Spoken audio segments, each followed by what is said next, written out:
A ton of baseball bets are available on the DK Sportsbook tonight. It's a lot to take in. I get it. But instead of panicking and freaking out and questioning life and the universe and everything within it, we're just going to ask DraftKings contributors Garion, Thorne, and Nick Friar and RotoWire's Erik Halterman what to do. So, Nick, start us off. Which favorite do you like on the money line?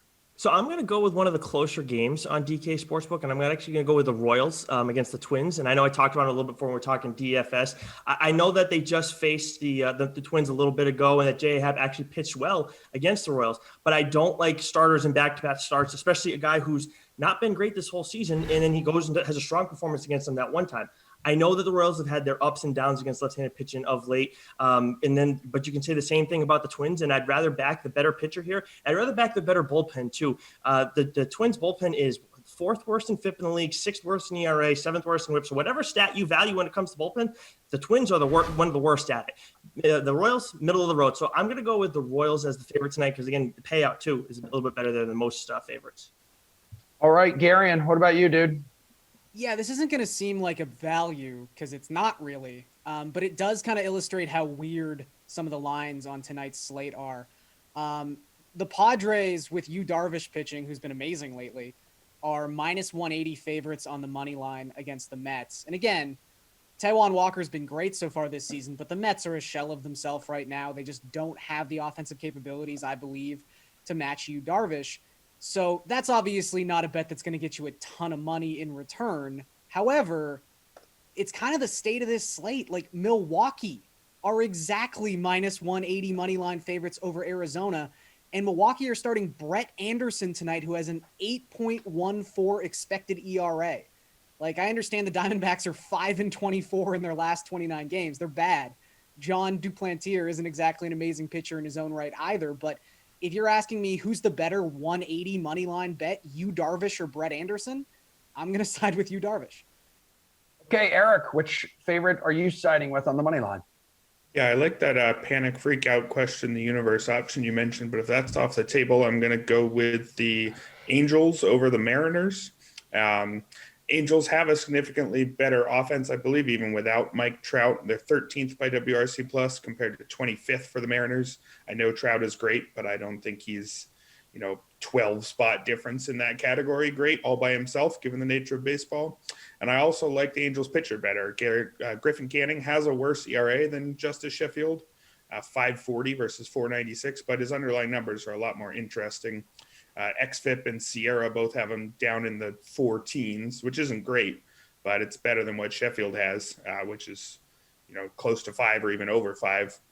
A nearly 26% strikeout rate for Canning is good. He walks a few too many guys, doesn't get quite enough ground balls, but his ERA is inflated by a 22.2% home run per fly ball rate. Generally not something pitchers have a ton of control over. The league average is down at 13.3% this year, so he shouldn't be quite as punished by homers going forward, which should lower his ERA.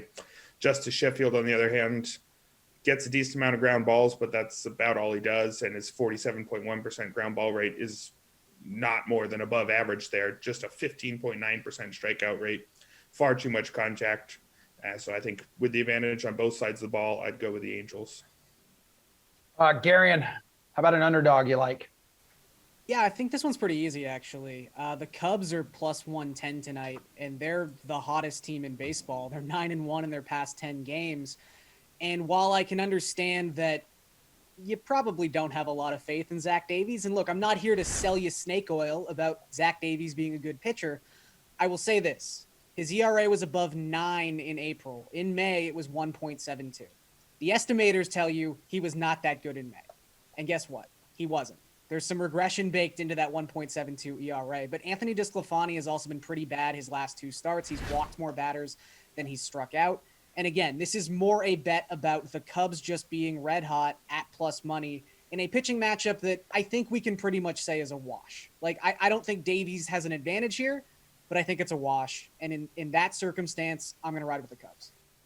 Erik, Garion said it was easy to pick the dog he's backing tonight. How easy of a choice was it for you? Let's go with medium hard. Decent slate tonight. Decent lines all around. Nice. So I'm not going to pretend to be overconfident in this one, but I do like it. I like the Red Sox over the Astros as a slight underdog here. 2 very good offenses. Red Sox are 6th by WRC plus. Astros are 1st. and I like Martin Perez better than Jake Odorizzi. And that's not to say I love Perez. 3.55 ERA is a little bit better than most of the estimators, but he's actually the best version of Martin Perez. We've seen it a while. Not saying a ton, but career high strikeout rate, 22.1%, up nearly 5 ticks from last year. 7.8% walk rate is his best mark since 2015. So he's at least a solid mid-rotation starter. Jake Odorizzi, on the other hand, liked him a few years ago, but he's made just 8 starts over the last 2 seasons due to several injuries. Granted, his last start was one of the best of those 8, but in those 8 starts, a 6.67 ERA with some pretty bad estimators too. Specifically, he gives up way too much contact in the air, just a 30% ground ball rate over the last 2 seasons combined. Red Sox have a lot of hitters who can punish him hitting the ball over the fence if he gives up all those fly balls. So I like the Red Sox as a slight underdog. Nick, who is your underdog of choice this evening? I love it when G Money and I agree. I'm right there with you, Garion, on the Cubs. To me, this one was a no-brainer. You got 2 pitchers where it's like it is a wash, and then you look at the bullpen, and the Cubs have a good bullpen, and the Giants bullpen, another one that stinks. And then Bryant, Rizzo, and Peterson. I talked about when we're breaking down DFS. They've done well against DeSclafani throughout their careers, so I have no problem backing the Cubs tonight as the underdogs going up against the Giants. Erik, which total tonight has your attention? Yeah, this game has been alluded to already, but I'm looking at the over in the Diamondbacks Brewers game. That's set at 9 runs, and the teams are averaging just 8.2, so they will need an above average scoring performance tonight. But I would be surprised if they don't have one. John Duplantier on the Diamondback side, not much of a prospect, probably a reliever. If he's a starter long term, it's a back end starter. He was knocked around for 4 runs on 7 hits in 4 2/3 innings in his season debut against the Cardinals. And in the minors, he hasn't been good either. 4 strikeouts against 5 walks over 7 innings in 2 starts at the AAA level. Coming off a season where he missed all of last year with elbow issues. So just not really any track record, not good recent performance for him. Brett Anderson on the other side, as Garion alluded to, an 8.14 expected ERA, which honestly looks like a glitch. I don't even know what to do with that. It's the biggest gap between his actual ERA and expected ERA, and that actual ERA of 4.18 isn't anything special. He does get grounders and doesn't walk a ton of guys, but there's only so much you can do with a guy who has a 14% strikeout rate, just far too much contact. And in a hitter-friendly park like Miller Park, he's going to have some damage done against him. So I think both offenses, even if they're nothing special, should have good nights tonight.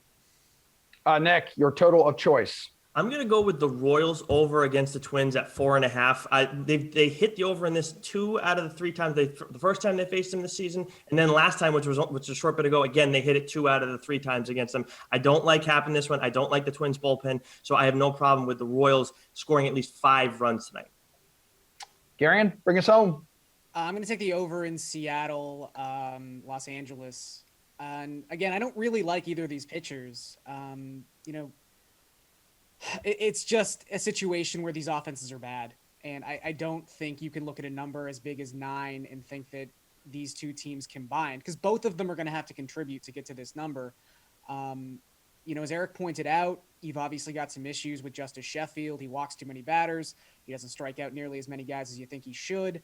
However, the Angels across the last 7 days have finally started to act like we assumed the Angels would without Mike Trout. They've got just a 57 WRC plus in that 7-day span, and the under is hit in 5 of their 6 games in the week. Seattle, on the other hand, we kind of just know the story with Seattle at this point.